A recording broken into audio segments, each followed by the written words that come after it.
Tim Cook, no longer the Apple CEO. Tech layoffs keep stacking with potential meta layoffs coming soon, maybe. Also, price of oil keeps rising. Stay tuned. What's going on, everybody? Radio here, and we are back with some news that I want to talk about. Tim Cook to become Apple executive chairman. John Ternus to become Apple CEO. Huge shakeup in Apple's leadership.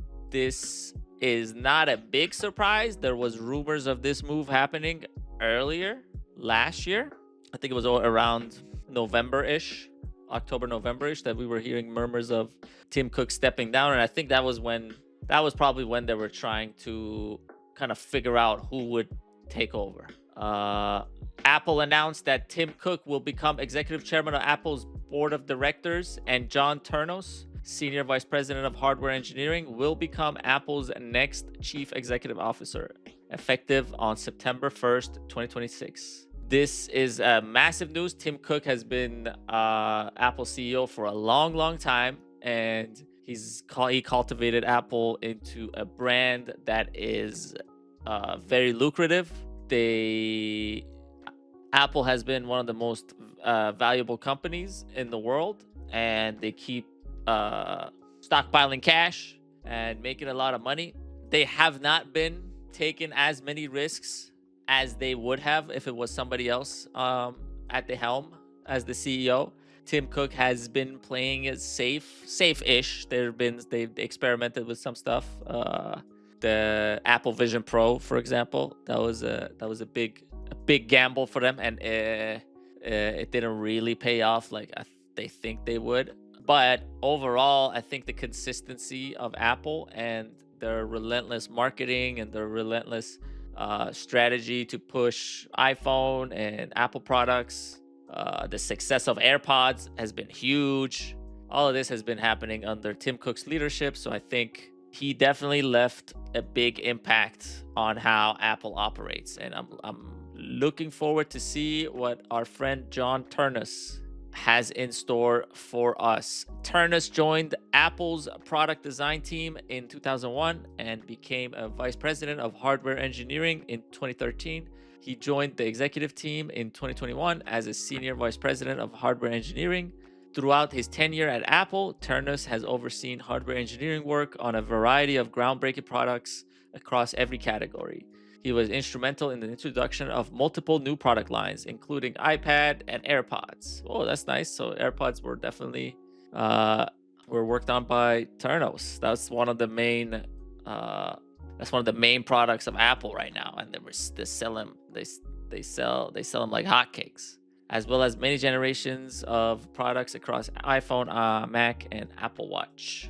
Ternus' work on Mac has helped the category become more powerful and more popular globally than any time in its 40-year history. That includes the recent introduction of MacBook Neo, an all-new laptop that makes the Mac experience even more accessible to more people around the world. This past fall, his team's effort were on full display with the introduction of the redefined iPhone lineup, including the incredibly powerful iPhone 17 Pro and Pro Max, the radically thin and durable iPhone Air, and the iPhone 17, which has been an incredible upgrade for users. Under his leadership, his team also drove advancement in AirPods, aka they added USB-C to the AirPods to make them the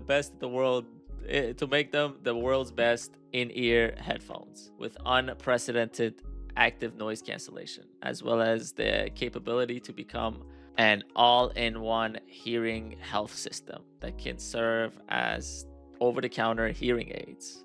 Yeah, man, this guy definitely knows his stuff. And he's definitely been instrumental in introducing a lot of products that have been successful so far in Apple. I'm looking forward to see what he's cooking up next. I think they need someone who can... It sucks that this transition is happening now, where everything's getting more expensive. All the raw material is becoming hard to find. Everything's being gobbled up by AI. So in order to innovate, you need to be able to spend a lot of money prototyping and working on stuff and engineering things.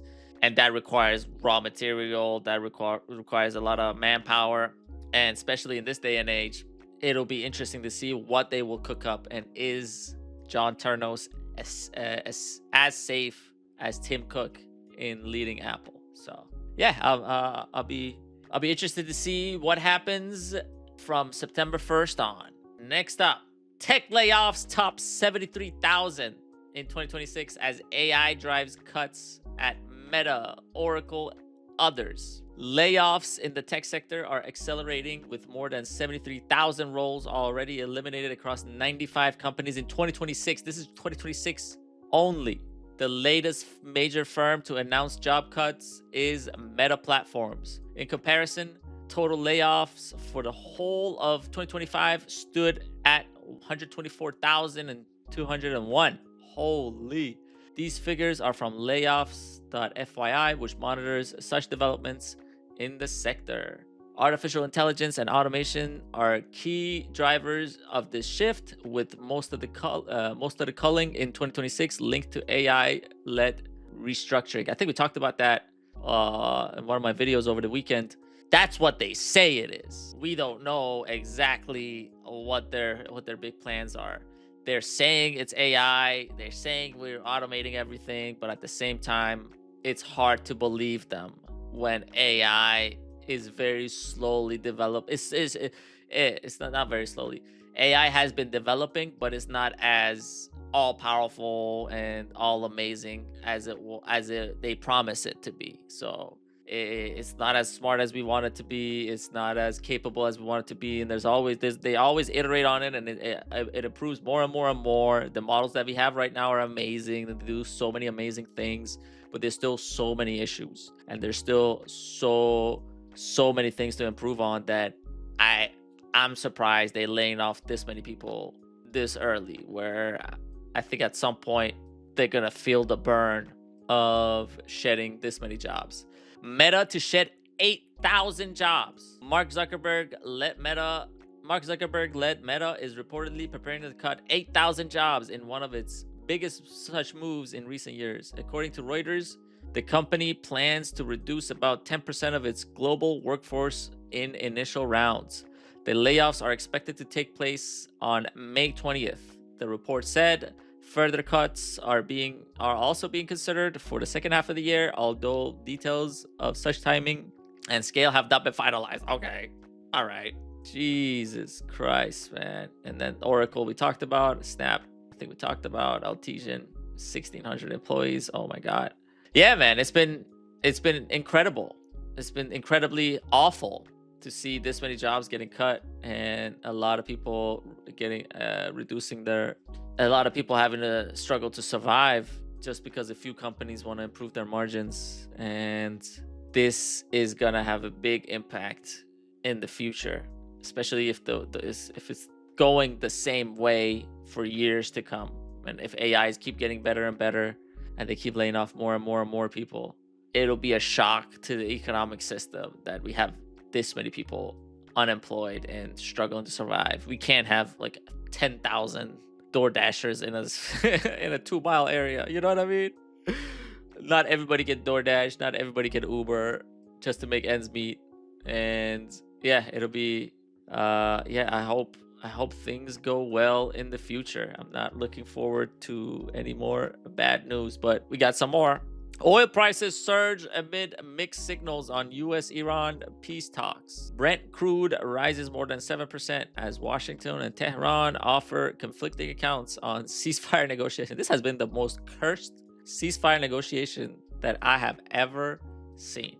They keep going back and forth. There's a ceasefire. An hour later, they're shooting at each other. They're threatening each other.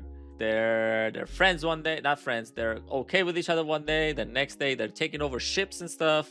It's just sad to see, man. The Trump administration has lost the plot on what's important, and it feels like they are stuck in the decisions that they made in regards to Iran and the Strait of Hormuz. Oil prices have risen sharply following attacks on commercial vessels in the Strait of Hormuz and conflicting messages about the prospect of renewed negotiations between the United States and Iran. Brent crude futures, the primary benchmark for global prices, jumped more than 7% in Asia on Monday, as the outlook for the peace between Washington and Tehran darkened. Prices eased somewhat later in the morning, with the benchmark at 94.69 a barrel, up from just under $90.40. The latest price surge came after U.S. President Donald Trump said U.S. forces seized an Iranian-flagged cargo vessel that had attempted to evade the U.S. blockade of Iran's ports. Trump's announcement, followed by reports of the United Kingdom Maritime Trade Operations Center over the weekend that 2 vessels came under attack while transiting the strait. Iranian gunboats fired on a tanker while an unknown projectile struck a container ship, according to UK MTO. After declaring the strait completely open on Friday, Tehran reversed course less than 24 hours later. Jesus Christ, citing the US blockade. Oh my God. Oh my God, this is the worst. Yeah, this is not getting better at all. And the more things drag on, the less hope I have of them solving anything. It's been just yap. We got a deal, we don't got a deal. And it's so ridiculous. A 2-week ceasefire between Washington and Tehran is set to expire on Wednesday if the two sides cannot agree on an extension. Just sad, man. Just very sad. This plus the tech layoffs is not gonna help. It's not gonna help the economy at all, and if anything, it's just gonna make things worse. Yeah, let me know what you guys think. How are you guys prepping for the future? What do you guys think is gonna happen in the future? Like, comment, subscribe, and I will see you guys next time. Radio out.